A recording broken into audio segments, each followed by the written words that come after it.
कि बैरूनी कान की सोजिश को जो है हम एक्स्ट्रा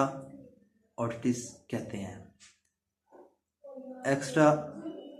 ऑडिटिस से मुराद कि जो बैरूनी कान की सोजिश, ठीक है, इससे मुराद है कि अगर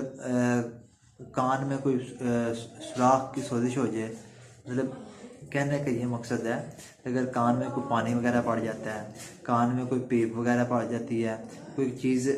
लगाने से कोई फिंसी वगैरह हो जाती है, ये नॉर्मल आमतौर पर हमारे देहातों में ये चीज़ बहुत ज़्यादा है कि कोई भी चीज़ होगी उसे जो है ना वो कान साफ़ करना हम शुरू कर देते हैं। मिसाल के तौर पर अगर कोई भी चीज़ होगी, हमारे पास ठीक है कि एयरबड्स हमारे पास, एयर स्टिक्स नहीं है हमारे पास, तो वो हम नहीं यूज़ करते, बल्कि उसकी जगह कोई और चीज़ कान में लगाए तो उसकी वजह से ज़ख़म वगैरह हो जाते हैं हमारे कान में, तो उससे जो है ना कानों का इन्फेक्शन वगैरह होना शुरू हो जाता है, जिससे जो है ना